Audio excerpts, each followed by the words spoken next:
So welcome. We welcome you to the keynote speech of Nani Beccalli, who is the CEO and President of GE Europe and CEO of GE Germany. We have Professor Dante Rossini, who will introduce him. Thank you very much and enjoy this keynote speech. Thank you.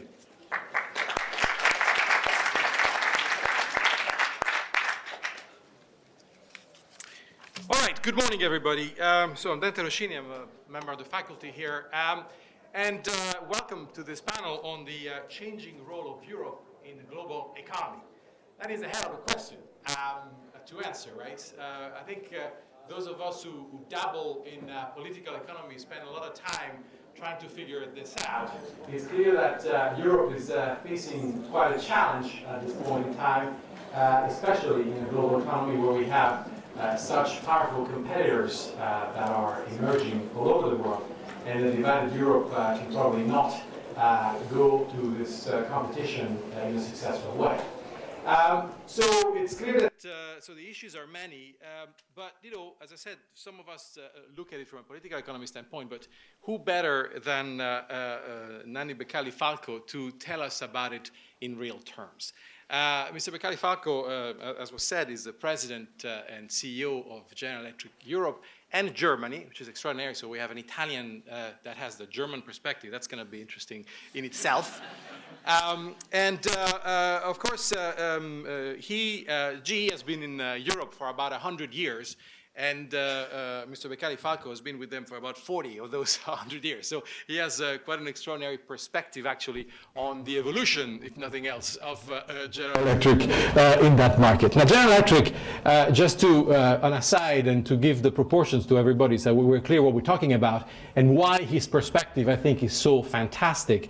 General Electric is obviously a giant, right? General Electric, which operates in the fields of energy, healthcare, finance, aircraft, transportation, etc., is a company which has $150 billion in sales as of last year. It operates in 160 countries, and it employs 310,000 people, of which 90,000 report directly to Mr. Beccalli-Falco. 90,000, I would just make that point. But not only as the European perspective, he is member of the executive council of the company, so he has the full perspective of GE, and has been president of and CEO of GE International for a number of years.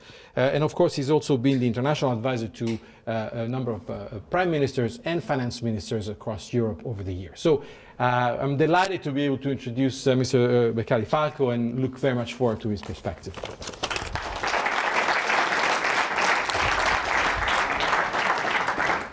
Dante, thank you very much. And after such an introduction, I hope that I'm not going to misrepresent the company and myself, particularly. If we were to read the Wall Street Journal, if we were to read the New York Times, and the commentaries that are made about Europe, certainly we could not forgive and thinking about this European project is on the verge of collapsing, on the verge of implosion, and that Europe is nothing else but a growing bureaucracy and nothing else.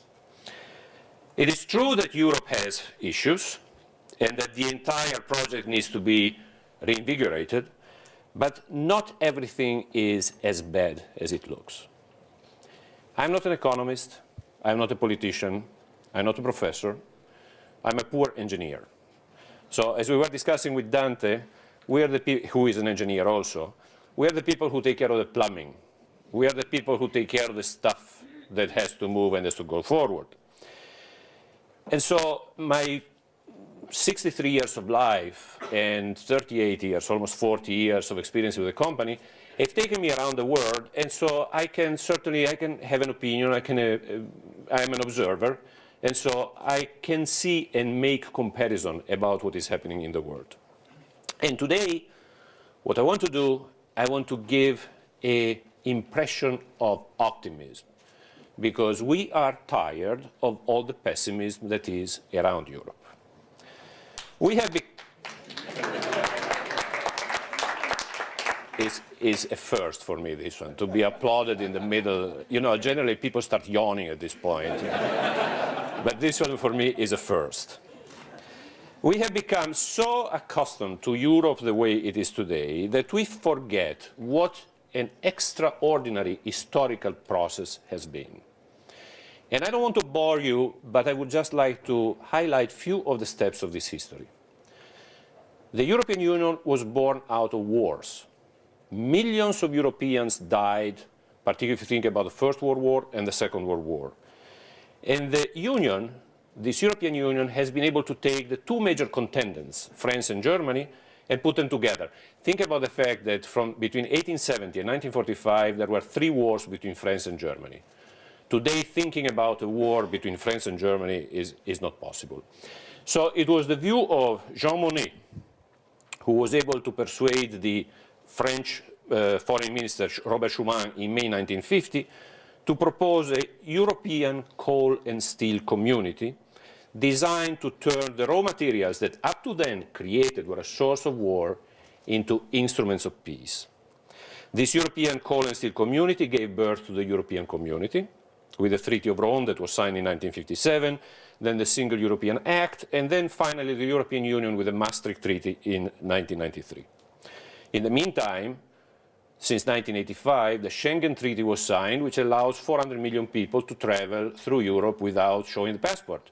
And I can tell you what kind of difference it makes, because there was a moment I was living in Holland, I'm originally from Torino, and when I had to go from Bergen-op-Zoom, the place where I was living, where is my whole Dutch friend here, it's somewhere in the audience, from Bergen-op-Zoom to Torino, I had to cross the Belgian border, the Luxembourg border, the German border, the Swiss border, the Italian border. 5 borders with long queues of people, because then I was going down to Torino on vacation when everybody was moving about. So this has been taken care, and there is an incredible amount of productivity. Europe also has managed to constantly increase the boundaries. You know, in the 80s, there was the Mediterranean push with the assumption into the European Union of Greece, Spain, and Portugal. And later, the attractiveness of this cohesive entity made former communist countries become very interested in participating, and we have seen that the European Union has increased the participation from 1990 to 2012 from 13 to 27, and there are 3 more that are trying to be part right now in this moment, 3 more that are coming from the Balkan geography, which is still somewhat of a confused and difficult geography. The overall result is a result of expanding peace, relative prosperity and growth, which is really not equal to any other part of the world. And as a matter of fact, the European Union becomes the kind of standard, if you want, of how to try to pull together different countries in this way, maintaining the characteristics of the countries, maintaining the culture, but in the meantime creating a union that can be economic and then political. Just to give an example, imagine in East Asia what would happen if all of a sudden China, Japan, and the 2 Koreas decide to create a common ground. Think about the fact that when you travel in the Gulf, in Arabia, all what they're talking about in the peninsula, which is United Arab Emirates, Bahrain, Saudi Arabia, and so on, is the one of creating a community similar to the one of the European Union. Think about the Mercosur in Latin America, which is another attempt that there is of creating a union similar to the European Union. Now, enough of history. Let's talk about prosperity. EU is unified, peaceful, and big, over 500 million people in 27 countries. Europe is the biggest economy in the world, between 16 and 17 trillion dollars, depending on what kind of exchange rate we use, and we'll talk a little bit later about exchange rate. If you think about it, the United States is only something between 13 and 14, and China, not counted at purchasing parity price, which is really a little bit of a trick to make countries that are small feel like they are bigger, it is only $6.5 trillion. So Europe is the biggest economic entity that there is. The euro was adopted in 1995, good monetary political policy, unified. Unfortunately, we do need to create, and we have not done it yet, a fiscal policy that is representing really the platform upon which you set a monetary policy. But that will come, and we'll talk a little bit about it later. Now, The euro has been under attack in recent times. It has been defined as a weak currency. But you know, as I said, I am a plumber, I'm an engineer, and I talk with numbers. When the euro was instituted, it was instituted at an exchange rate of 1.17 something to the dollar. It reached a moment of weakness, I think it was 2 years later, when it had a minimum of 86 cents per dollar, 86 cents to buy a euro.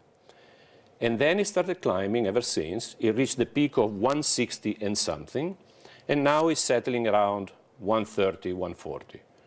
Now, being a plumber, I ask myself, which one is the weak currency? Which reflects, in other point, which one is the weak country? But we probably shouldn't talk about this one. The formation of the euro is an important achievement, because here you have 332 million people, equivalent to the United States, basically, utilizing the same currency. And then the euro is beginning to make inroad as an anchor currency for other countries. And so it's beginning to increase the footprint, shall we say, of influence that it has. While Europe has been making progresses in this way, we shouldn't forget about what is happening in the world. The scenario, the background against which Europe is playing. Point number one, you are too young, but some of you still have got gray hair and you can remember, the world used to be very easy. It was divided into two parts. Either you were in part of the United States, the blue part, or you were in part of the Russians, the red part. The two of them were fighting every once in a while, never two of them against, but in other countries. But it was simple. The world was well defined, was well divided, and everybody was in peace.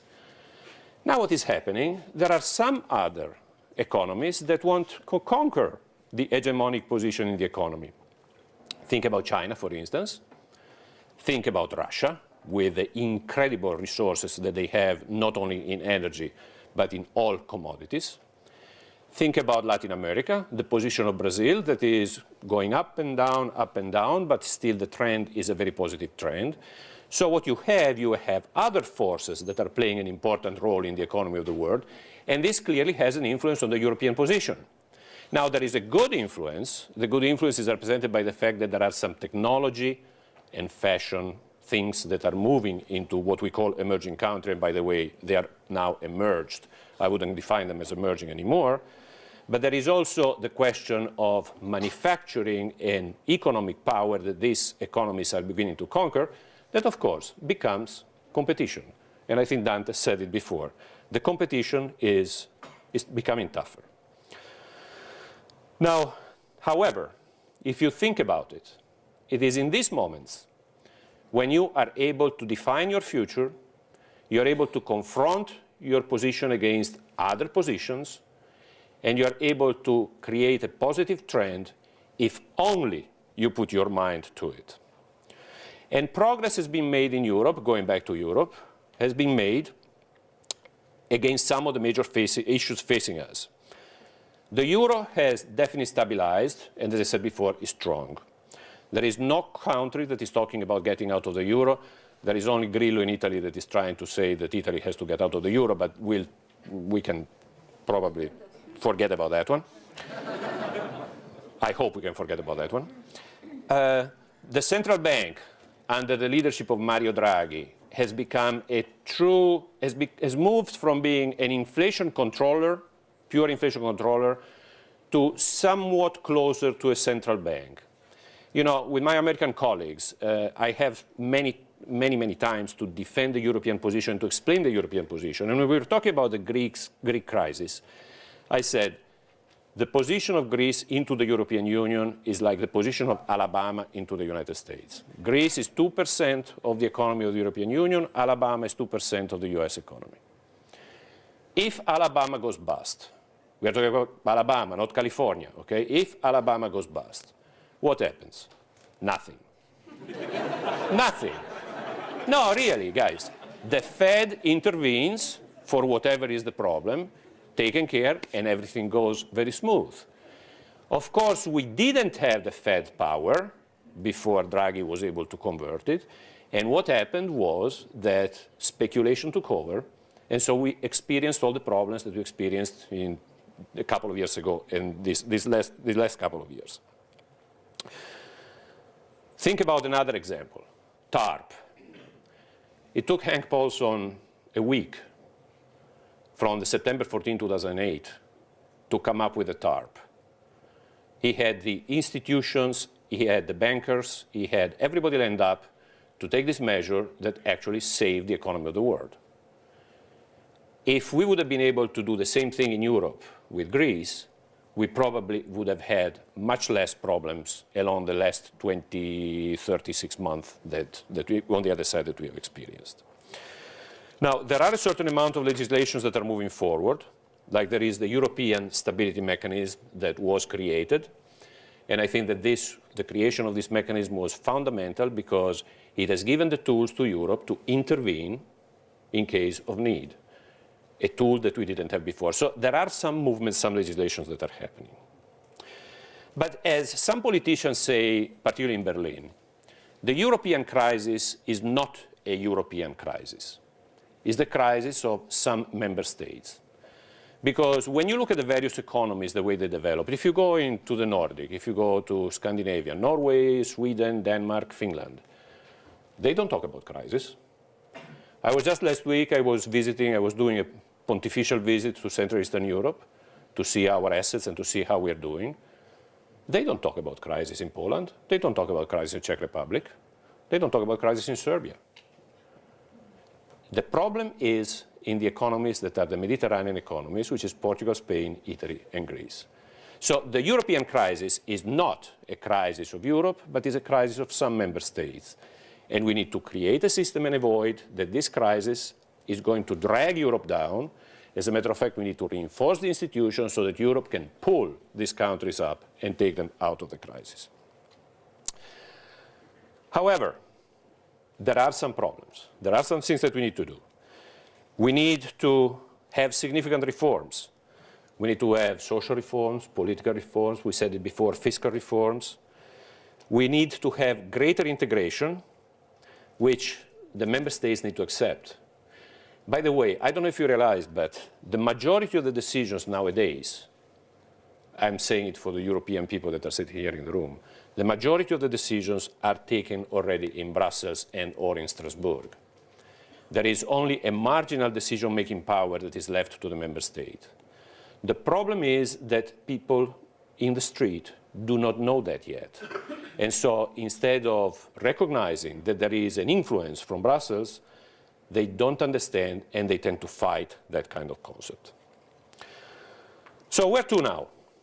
Our future competitiveness in the global economy depends on the addressing of the issues, the one that we spoke about, the reforms that are necessary, and in exploiting one of the big advantages, if not the biggest advantage that Europe has, which is the size. A real open market, really open market, presents Europe with big opportunity. Single-member economies cannot flourish. Think about projected 10 years from now. Think about mighty Germany squeezed between China on one side and the United States on the other side. It ends up like the salami in a sandwich, and is not a very comfortable position to be in. However, if we can be Europe, cannot be squeezed between the China and United States, but it becomes an interesting partner of conversation for the two of them. So we are 500 million. We should play as 500 million, and we should leverage the size of the economy that we have. Now, what we need to do is to drive an economic renaissance. We need innovation. We need to be creative.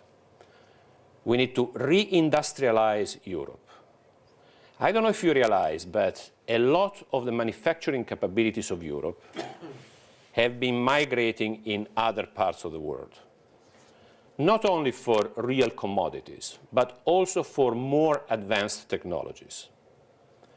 If China is sitting on a very big pile of reserves, of foreign reserves, it is because they have become the manufacturing facility of the world. Wealth is created in a very simple way. You buy low, you add a lot of steps, and you sell high. I don't think that you need to be a professor of economics to understand that. Even a plumber like you and I can realize that. We need to bring back manufacturing capabilities into Europe, and in some parts of Europe, like for instance Italy, which has really lost a lot of their capabilities. We are at the forefront of developing new advanced technologies. We need to invest in technology because China, India, Latin America, they can still produce commodity things very well. They are beginning to advance, but the only recipe for us to progress is to continue to move the bar of technology higher and higher and higher. And that's what we need to do. The private have to play a role. I don't know if you realize, but as far as venture capital is concerned, in the United States, the average in the last 10 years, venture capital investment of $20 billion. In Europe was $4 billion. It's a huge difference. And we need to change that. We need to have venture capital, and we need to have a system that is helping venture capital to develop in Europe. But we also need to have the institutions create the framework that is necessary to help this development. They are discussing today, in this moment, they're discussing the next 7-year budget for Europe. Still, 30% of the budget is dedicated to agriculture. It has come down. It has come down from 35 to 30, but it's still dedicated to agriculture. And what is happening? People produce fruit, destroy it, and get the money from the European Union. And that is not a sustainable economic model.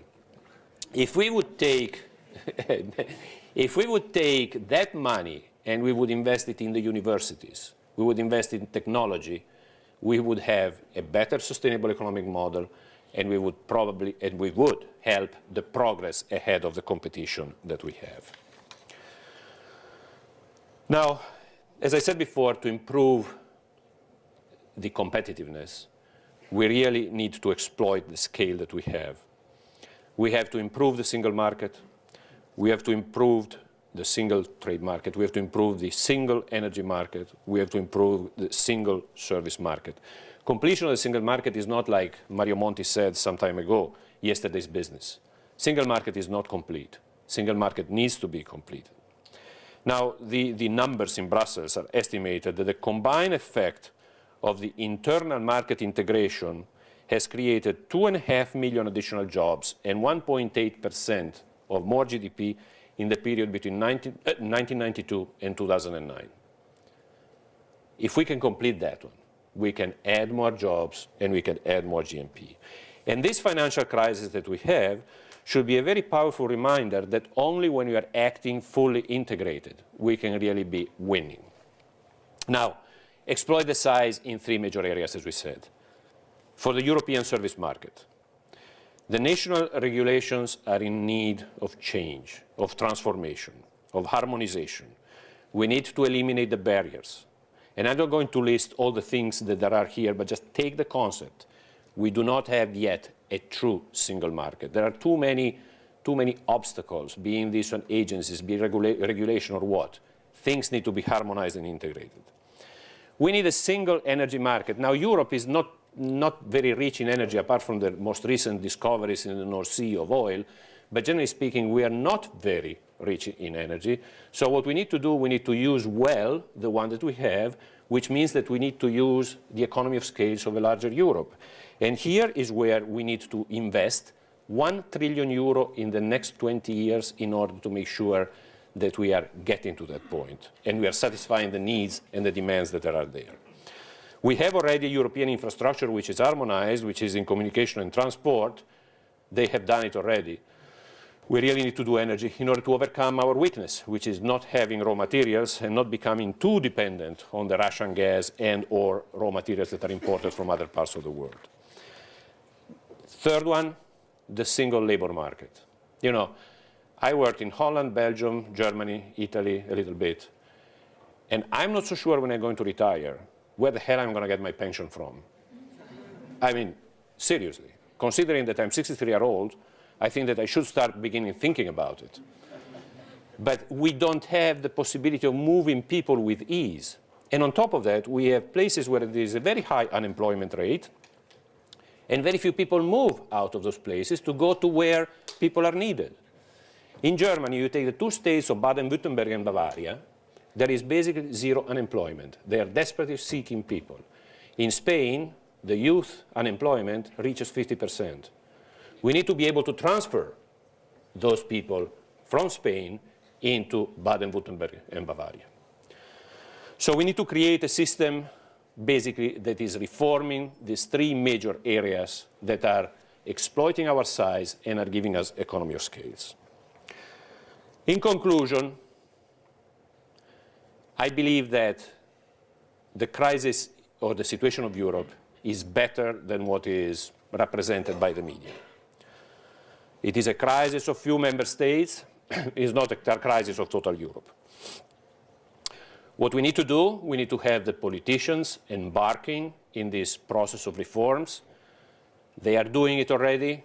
We need them to accelerate. They cannot be always moved by crisis in order to get things done. They should be able to get things done also when the situation is normalized. But I do believe one important factor. I do believe that Europe is a matter of mind. We have differences. We have differences in each one of our countries. Don't tell me that the people of Hamburg and the people of München are thinking in the same way. Don't tell me that the people in Barcelona and in Madrid are thinking the same way. Don't tell me that Amsterdamer and Rotterdamer are thinking the same way. But these are differences that we have managed over time. So I'm confident that we will be able to manage the difference of Europe.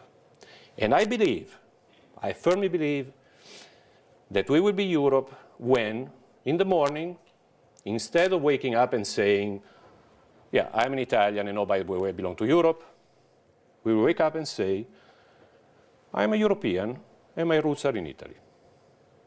I am there already. Are you? Thank you very much.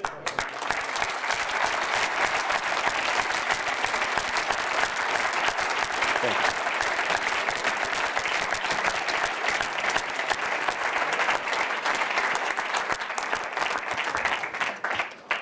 Well, thank you very, very much, Nani. This was very refreshing, and certainly I took out a really positive note, which struck by somebody in your position is very, very comforting for a European.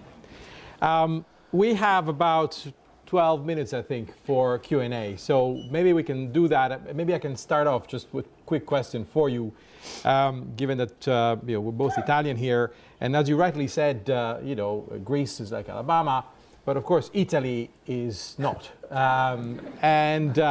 Until only last year, we had people like William Butler, the Citibank's chief economist, writing that the euro had a 90% chance of exploding, and which shows a lot about how banks can really be precise.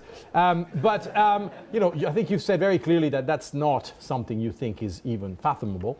And so the question to you really now, and I think for the audience is, okay, how do we interpret what just happened in Italy? Because, Grillo is not like Golden Dawn in Greece in some ways, yet some of the ideas and the anti-European rhetoric seems to be there, and 1/4 of the voters voted for him. In your executive committees, when you defend Europe, as one of the biggest foreign investors there, how do you make sense of that, and what would be your view on the impact? I tell you one thing. Pre-election, on December 22nd, we just concluded the acquisition, a $4.2 billion acquisition of an interesting technology asset in Italy called Avio. It's in the space of aircraft engines. This particular technology is very interesting. In Italy, we invested in 1994. We bought then Nuova today GE Oil and Gas. When we bought it, it was $1 billion with 5,000 people all over the world. Today is about $17 billion with 33,000 people all over the world, of which 6,000 are in Italy. So the employment in Italy has increased. Italy has gone through ups and downs, and I think that we have always been able to manage the situation, and we have always been able to work it, and balance it. The situation today is very, how shall I say, not well defined yet, because we do not know what is going to happen. We see that there is the potential for a grosse Koalition a la German, which I think would be the best solution for everybody, leaving Grillo basically outside. The vote for Grillo is coming from different walks of life. The vote for Grillo is coming from dissatisfaction. I would say basically dissatisfaction, or let me put it also in the category of ignorance. Because when you have one of the points being the one of getting out of the euro and not calculating the cost that the euro, that getting out of the euro would be, it is appealing on people who don't understand what is going on. It's a little bit like Berlusconi saying that he's going to repay the tax with cash, and saying that he's going to take the cash from Switzerland, and then of course the Swiss came up immediately and said, no way that we're going to give the cash for repaying the taxes. Or to say Berlusconi that comes up and says the spread doesn't count. This is pure demagogy, populism, because I think that Berlusconi is much smarter than that, but it is really to appeal on the people who don't know, who say, okay, what is the spread? Well, I don't know, so it doesn't count.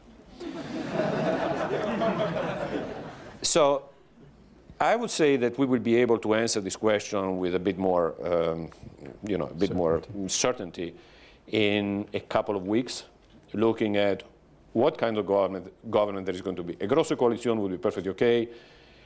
Important is also going to be who is going to be the leader of the grosse coalition. And here, honestly, I don't know. I would have my preference, but I don't know what is going to come But out. as an industrialist, you're not freaking out? No, because not at all. Not at all. Okay, very good. Not at all. Well, let's open it up and get some questions from the audience. This is a unique opportunity, so let's catch it. Shy students at Harvard Business School? That's unlikely. Oh, there we go. Please.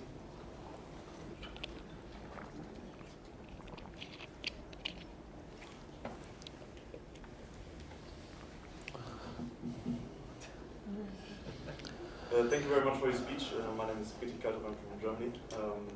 Earlier in your speech you mentioned that we have to create a system in which the crisis of member states would not affect Europe. And I'm highly interested in your thoughts, so could you maybe elaborate on that?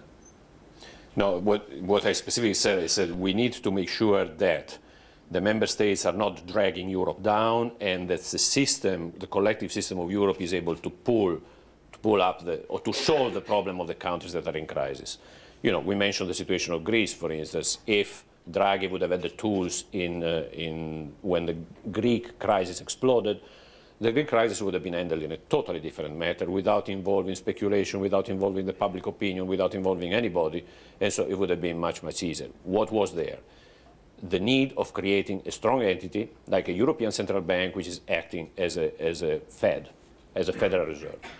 We have done that, okay? So this is the kind of reforms that we need to implement. In few words, we need to have more European capability to execute, because Europe has strength. Italy by itself doesn't. Germany by itself has got, but not so much, and so on.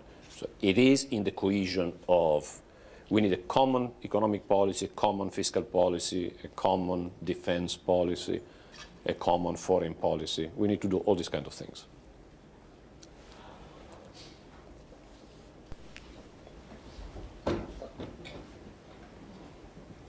I'm Karl Kaiser. I'm a member of the Kennedy School faculty. I have a question on how you see now the success of the reforms that Monti started. It is clear that he has cut expenses, but it has always been the general view what Italy needs is structural reforms, labor market reform. How do you assess it as a business? Monti had 11 months to work, and the problems are big. And in 11 months he was able to do something, but definitely was not able to do too much. The point of the matter is, from the economic point of view, from the financing the government expenditure point of view, he has done a lot. From eliminating tax evasion, has done something. you know, it's very interesting because there was a study of Transparency International that was looking at the most corrupted countries in the Eurozone. Guess which one are the most corrupted countries in the Eurozone? Portugal, Spain, Italy, and Greece. It shows you that corruption does not pay off.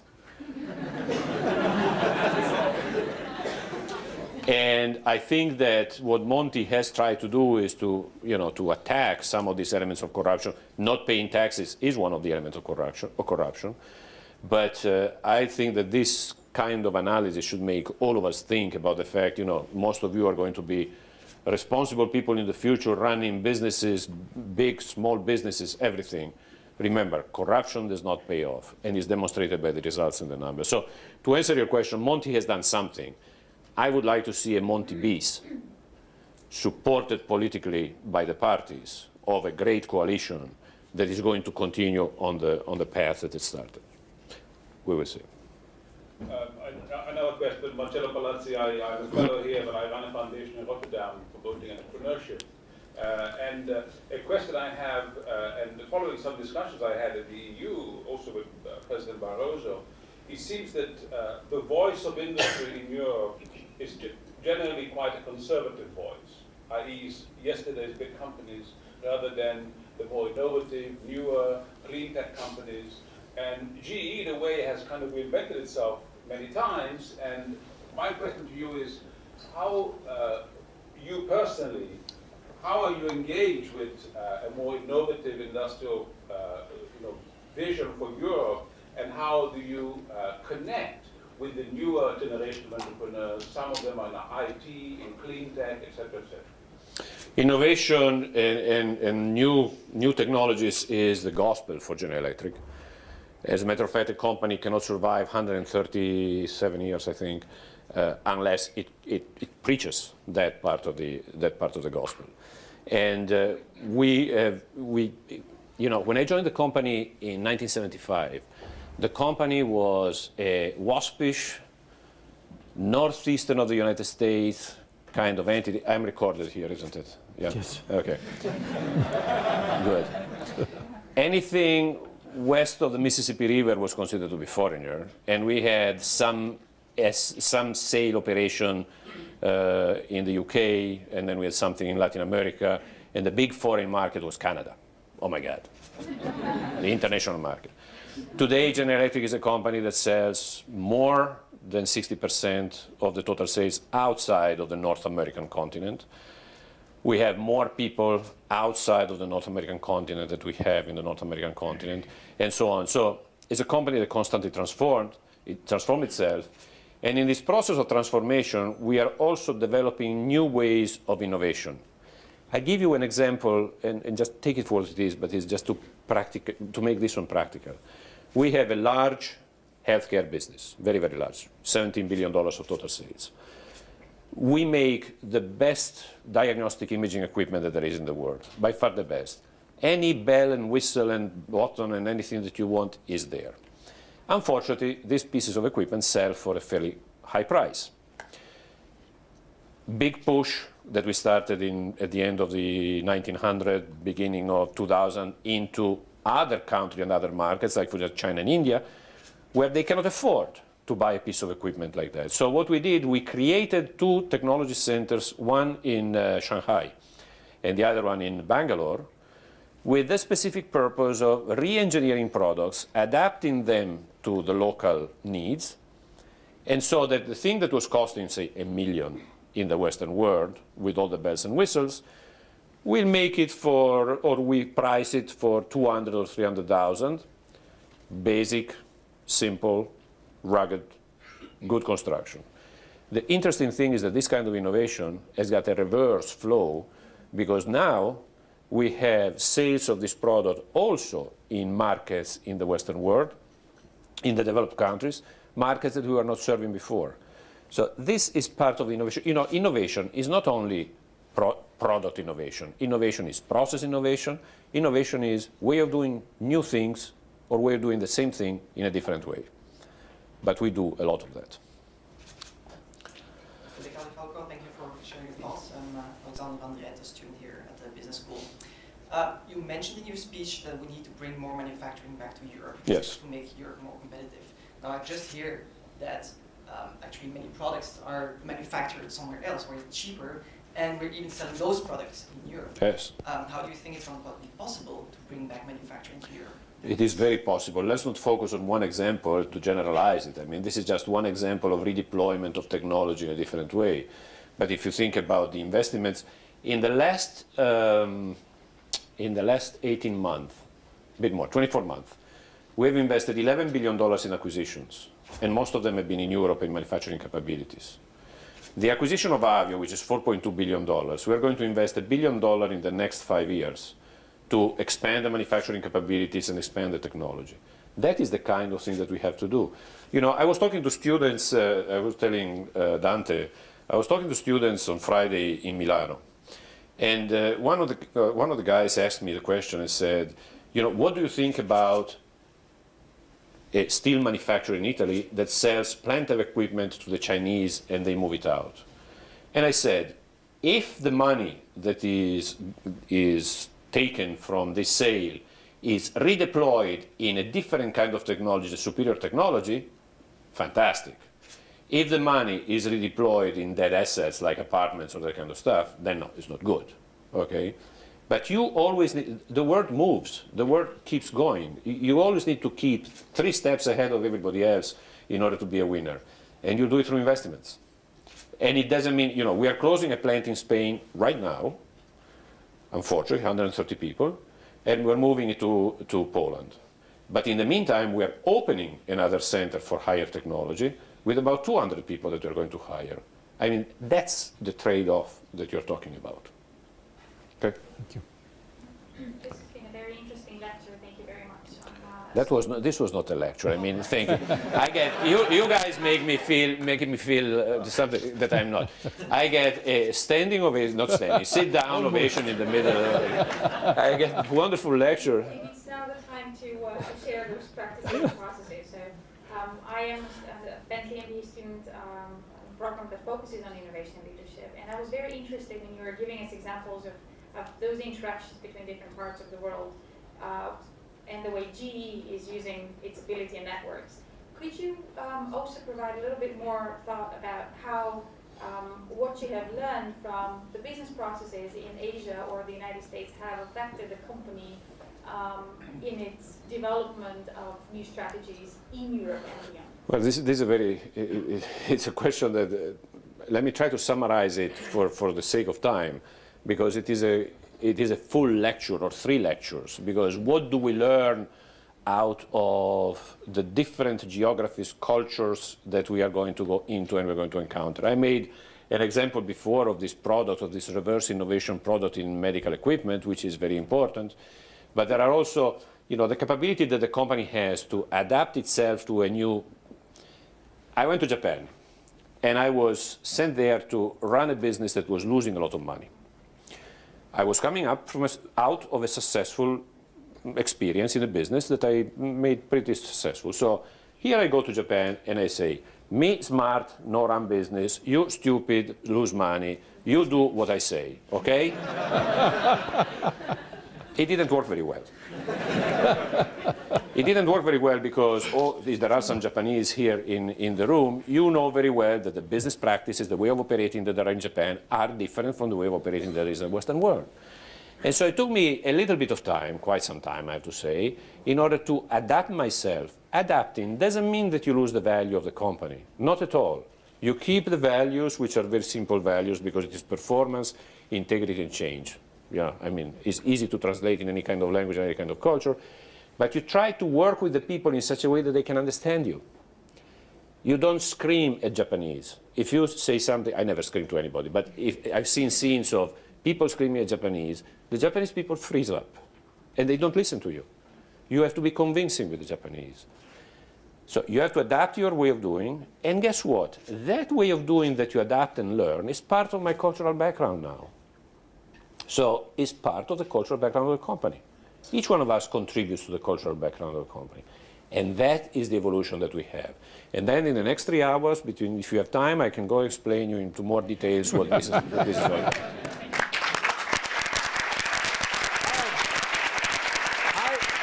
said, we could sit here and for a long time benefiting from the fantastic international business experience that Nani represents.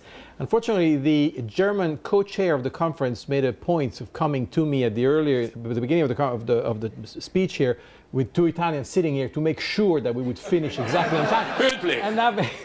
And I've had flashcards at me with time every... Alles in Ordnung. So I'm gonna have to end this here, but I would like to thank you, Nani, for this fantastic 45 minutes that you've given us. The pleasure is mine.